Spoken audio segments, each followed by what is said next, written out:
Hi guys, and welcome to another batch of your replays. Today we are doing a theme of opposites attract, I think.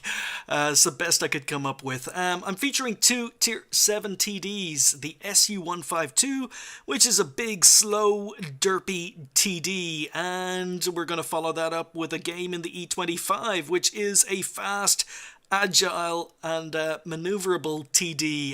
The SU-152 has huge alpha damage and the E-25 has good DPM, but the alpha damage is definitely not SU-152 standards. So these two Tier 7 TDs are complete and utter opposites. We are kicking off with this game in the SU-152 with Henky0101. I'm just going to call you Henky.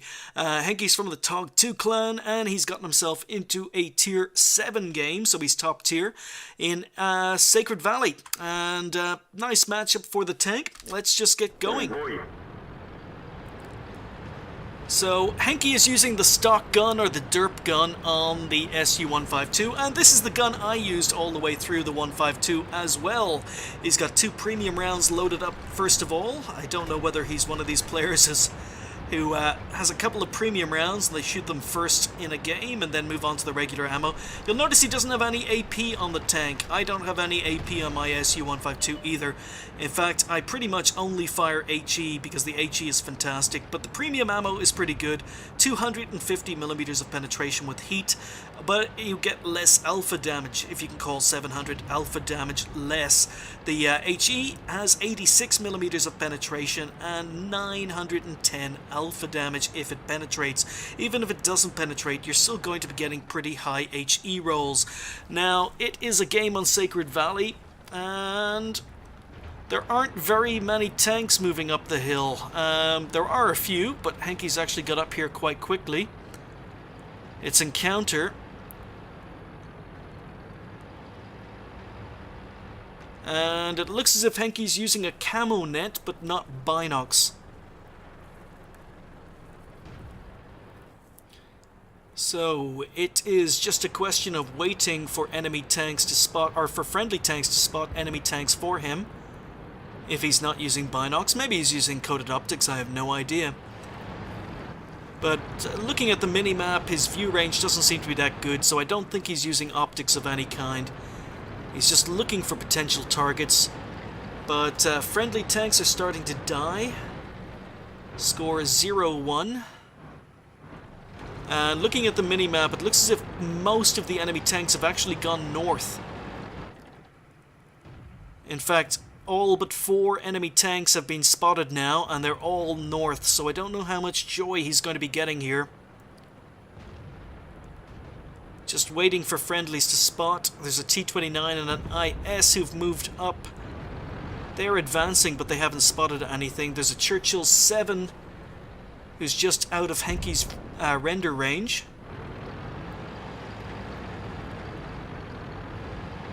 But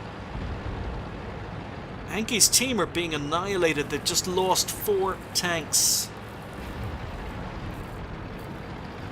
Okay, so Henky's moving back. He notices that the enemy team are advancing up the F line around the hill. There's only a T-37 there to hold them back, so he's moved around. He's got into a position. Stura, dream shot, but he decides not to go for it. Stura drops into cover. Panther M10, lightly armored tank. Whoa! Oh, I was going to say, really lucky shot. Clears the wall. That's the problem when firing HE, but of course he's not firing HE, he's firing heat. But he hits the Panther. Only 700 alpha damage, rolls low, manages to set him on fire. There's kill number 1. T-29. Wow, okay, 700 alpha damage. That time he rolled high, 773. Sets a second tank on fire. This could have been a snapshot. Okay, so 2 kills already, 2 shots. He's back to normal HE now. He used up his 2 premium shots, and this Stura. Wow. He had next to nothing to shoot at the Stura. That's 3 shots, 3 kills. He's already on 2,400 damage. This is a 1-shot kill as well. He just needs to splash to 59-16. I have no idea where that shot went. No idea where that shot went. But yeah, his team are absolutely annihilated. The score is 6-10. His team, basically it's only him and a couple of other tanks left up on this hill. He goes for a shot on the Tiger, manages to hit him, but no penetration, 376 damage. But this is, Henke's the only one over here now. I know that this is a fantastic game. I've seen the end plates. But really, Henke has been left hanging here. His team have completely collapsed. The three heavies are ignoring what's happening on this side of the map. They're continuing to advance down the J line. And Henke's view range is terrible, so usually in a situation like this you want friendly spotting for you. That's not going to happen in this game. Henke's going to have to do it the hard way. So he does have a camo net. He's set up here. He's waiting to see if anyone drives into his view range. But his view range, and again, looking at the minimap, his view range isn't very, very good. So he's not spotting anything. M3 Lee. What's an M3 Lee doing in this matchup? Oh, he platooned with a Churchill 1. Okay. Okay, and there's that poor view range. He's just luckily bounced a shot from a Tiger. The armor on the SU-152 is not very good, so that Tiger must have hit his viewport, or his gun mantlet, which is about the only armor on the front of this tank. So he's been spotted. This Tiger's moving up. It just, a lot depends on what backup this Tiger has, because the position Henke's taking up, it may be using soft cover from the house to his left, but that cover can be blown away in just 2 shots. So if there are a lot of tanks north, Henke is in a very, very dangerous position. And you can hear shots starting to come in. This Tiger's playing a dangerous game as well. This Tiger is a one-hit kill, but he's poking, he's trying to spot Henke.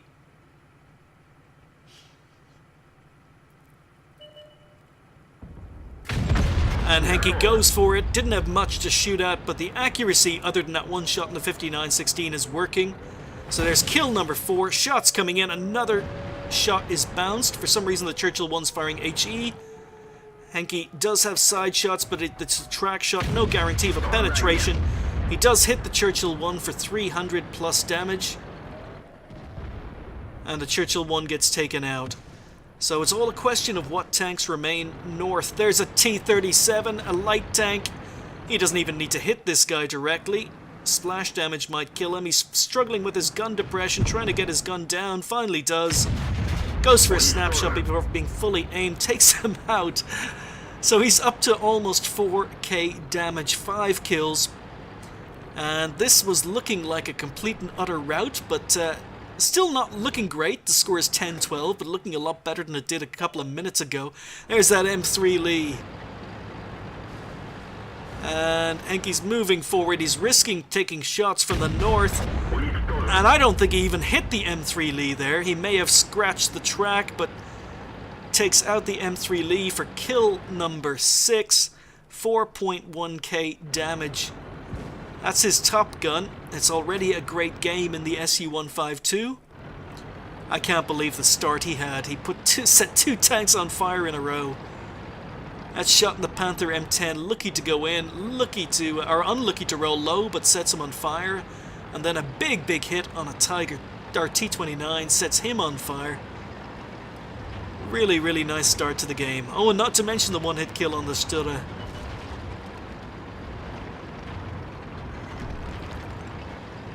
Okay, so even though there's a KV-5 located on the mini-map, or last spotted to Henke's right, he's deciding to advance. So 2 tier 5 tanks, 2 tier 6 tanks left on the enemy team versus 3 tier 7 tanks. So enemy team are in trouble, even though technically they're in the lead. This is a fantastic showcase for the SU-152. The 152mm, oh, Churchill 7 has advanced. Henke does have shots, but okay, he spotted the KV-85, decides not to go for the Churchill.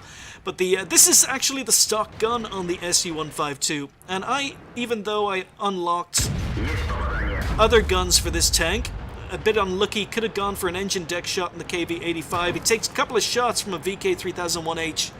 The VK is actually the best player on the enemy team, raining in shots. As you can see, he doesn't have a lot of armor. The VK has no problems penning him, but he's going for the BDR. He's got side shots of the BDR, and 650 damage done. No problem for this gun. It's the stock gun, and I played with this gun till I unlocked the SU-152 because I love my derp guns, and this is a great derp gun. But the crazy thing is, even though I used the stock gun on the SU-152 to unlock the ISU-152, I still use this gun on the ISU-152 to unlock the BL-10, because this is just, it's a fun gun to play with. And heck, if you don't want to be derpy, you could always just fire heat and pen pretty much everything you could face, but the VK's on low health. He's moving in for the final kill. Takes him out for kill number 8. There's a Radley Walters medal. 5,290 recorded damage. So what a big game for Henke0101, and I would be surprised if it wasn't an ace tanker, but it was. He picked up an ace tanker. He also picked up the Radley Walters, an automatic top gun, and high caliber. And really, at one stage, I thought that game was a complete and utter loss, but you pulled it back, Henke, and I think you really carried your team. 1647 base XP, huge game, 8 kills, 5,290 damage, really good showcase of the derp gun on the SU-152. I don't think I have ever had a game that good. Really do appreciate you sending it in to me. He fired 12, he hit 10. The gun behaved. Sometimes the gun will not behave. It's not very accurate. You saw a really good shot in 59-16 that seemed to go absolutely nowhere. But a lot of the other shots did hit. So 10 out of 12 hits and 10 penetrations. Really nice. He even got a splash damage. I think that may have been the M3 kill. I'm not quite sure. But he received 8 hits and 5 of them were penetrations. The tank really doesn't have any armor. The only shots he bounced were when tanks hit his gun mantlet. You've got to be careful in this tank. But he damaged 10, didn't spot any, of course. Damaged 10, destroyed 8, did 774 assistance damage, did 8 base defense points. Wasn't playing with a premium account, but still earned 24,000 credits. 1647 XP on a ×2 event, first game of the day, I'm happy to see. Left him on 3,294. Yeah, according to the replay, SU-152 not OP at all. Well, I would argue that it's not OP because it doesn't have great view range and its maneuverability and armor are terrible, but when you get into a position where you can actually just shoot tanks, like you did in that game, then yeah, it's a beast. It's an absolute beast, and it's one of the reasons I enjoy playing the SU-152. Can't wait till I get a decent crew in it. But thank you very much for sending that replay in, and let's move on. Moving on, we've got Freubel in the E-25. Now, I wanted to feature this replay for a couple of reasons. One is it's another Tier 7 TD, the complete and utter opposite of the SU-152. It doesn't have a lot of armor like the SU-152, but it's fast, it's mobile, it's low profile, and it doesn't have a lot of alpha damage, but it does have a very high rate of fire. So it's pretty much the complete opposite to the SU-152. But the other reason I wanted to include this replay today is it's the E-25. Now, unless you've been living under a rock, you should probably know that Wargaming are going to be removing this tank from the game in a day or two. It's probably, you can count it in hours how long it is before this tank is removed from the game. It's already been removed from the tech tree. It's going to be removed from the gift shop in a day or two, and I wanted to get a replay up on the channel, even though I've reviewed the tank, just so you guys could see it. And if you haven't, or if you're sitting on the fence about whether or not to get this tank, my recommendation is get it. I did review it quite recently, so the review is out, and if you want to check out the tank in more details, please check out the review. But anyway, we are here on Arctic region, and as I say, this is with Freubel, and he's going to show us what the E-25 is capable of, and why Wargaming are thinking of removing it from the game. And if you don't have it already, as I say, I really do recommend on getting it. So Freubel is advancing quickly. He's already up to 60 kilometers an hour. It looks as if Freubel is going to be working the HJ lines. Okay, so he's going to be dealing with the enemy heavy tanks moving down around the corner. He has got binocs, he has got a camo net, so he's going to be shooting from stealth. There isn't a lot of cover here, but it's a very, very low profile tank, so he's using the terrain features to maybe keep his tank more hidden and better hidden than a bigger tank would be able to use this dip in the ground. So he's not going to be showing a lot of his tank, and he's spotted his first victim. It's a Chiri. He's got an orange reticule. Indian Panzer is also being spotted, but there we go. Goes for first shots. Doesn't need premium ammo for a Chiri, and that Chiri got wiped out. Absolutely wiped out by Artie. And two really, really nice shots. And I'm really surprised he's getting penning shots on the IS-3, but all his shots have gone in so far.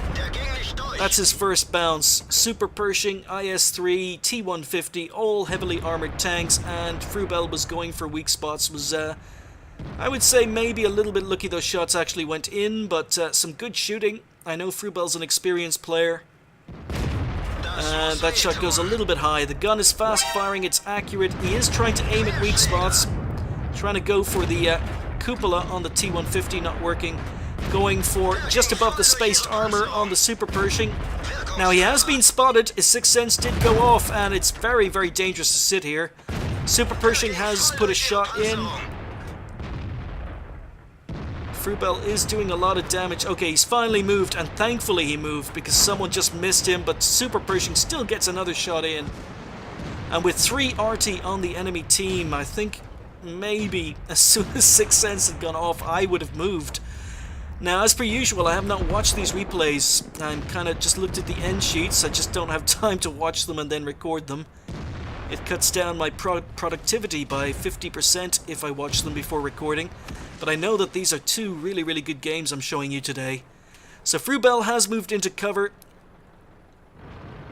making sure that he has dropped off radar, but he is already up to 1220 damage. And he would have gotten a lot of spotting damage from his binocs being activated. He's deciding to relocate. Score is 3-3. It's still pretty even. And relocating is what this tank is all about. I thought Freubel might be going up the 1-2 lines, but he's decided, nope, there's a Borsig who's been spotted in the middle. I didn't see that. Freubel saw it. First shot goes in. This thing's like a machine gun. Look at this rate of fire. That shot would have gone in as well. This is a full health Borsig. Someone else is shooting now, but Freubel's just going to work. That's 700, 800 damage done to this Borsig already. Kill shot. Of course the kill shot goes low. Another shot misses. Is he going to get the kill? No, another shot misses. Someone else is going to steal the kill. No. Okay, he got it. So that's 812 damage done to that Borsig. Really, really nice rate of fire, but in the meantime, it looks as if the enemy team are starting to pull it back in the south. Even though there are 3 heavy tanks on the corner, they're all on pretty low health. And that T-34 is in a really, really strong position. He's hull down. So Freubel is relocating. I don't think that KV-4 and T-29 are going to hold out for very much longer. They're on low health. But Freubel's not in a position to help them. SU-152 44 spotted in the middle. Freubel's got side shots. He's got the front of the tank. Bounces. Is he going to get the kill? Another shot goes in. Bounces. Someone else takes him out. So he's on 1 kill, 2.3k damage. They've lost the south. And the tanks moving up from behind have spotted him.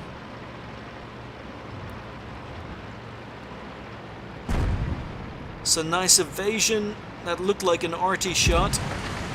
Don't know what that was, but he's moving in. He's spotted the first enemy RT, the FV-304. There are 3 RT on the enemy team. And unfortunate to miss that shot. Hits the dragon's teeth. So while his team have lost the south, they've actually won the north of the map.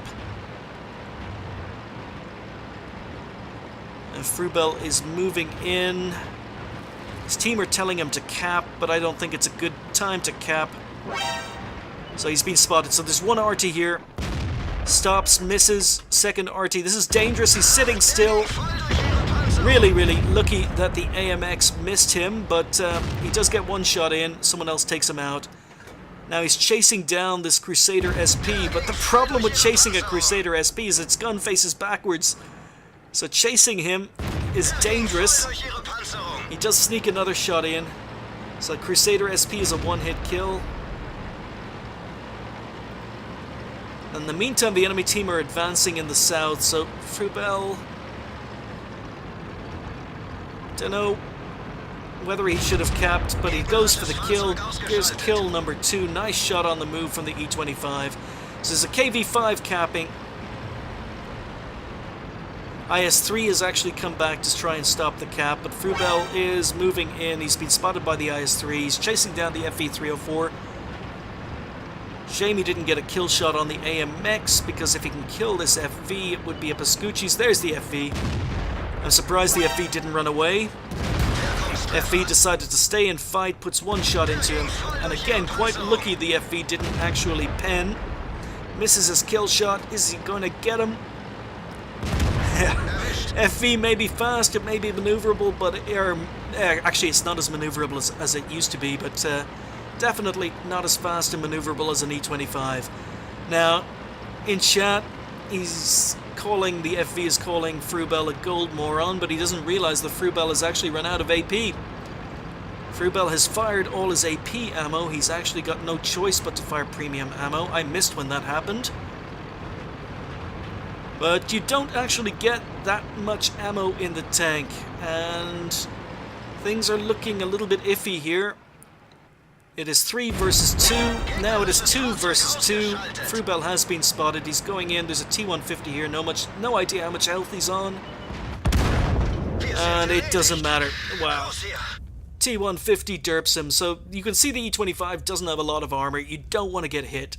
And I think the hit points that maybe Freubel lost at the beginning of the game against the Super Pershing cost him in the end, but it was still a really, really good showcase of what the E-25 is capable of. So it looks as if the T-150 has gone for the cap. And I'm kind of stuck on this view. Oh, there's the T-69. T-69's on low health. And the IS-7, just too much health. And unfortunately you can't win them all. But a really, really nice showcase of the E-25, showing its speed, showing its maneuverability, getting to the sides of enemy tanks, chasing them down, getting rear shots. And as I say, if you don't have the E-25 yet, folks, there's not a lot of time left to buy one. So it was a nice tanker on a defeat for Freubel, and it always sucks when that happens. I should know, I've put up a few of those on my channel recently, but he also picked up high caliber. He finished top on XP with 1358, more XP than anyone on the winning team, 3,270 damage and 4 kills, pretty much showcasing what the E-25 is all about. He fired 43, hit 33, and penned 27, and the gun is accurate, it is punchy, and the rate of fire is incredible. Very, very nice DPM on this tank. He received 4 hits and all 4 pens, so you don't have a lot of armor, but I talk a lot more about that in the review. He spotted 6, there's his binocs kicking in, he damaged 10, destroyed 4, and did 624 assistance damage, and he finished up with 68,000 credits, even though he ran out of AP and had to fire premium towards the end. It's a decent money maker, and it's a really, really good tank. Wasn't his first game of the day, but he finished up with 2,037 XP with the premium account, leaving him on 2,444 in total. I really, really do recommend getting your hands on this tank, folks. It is a really, really good tank. Pick it up while it's still available, and if you're watching this on the day it's being released. I want to thank Henky0101 and Freubel for sending those 2 replays in. Really, really nice games, guys. Congratulations. I hope you guys at home enjoyed watching them. I'll see you next time.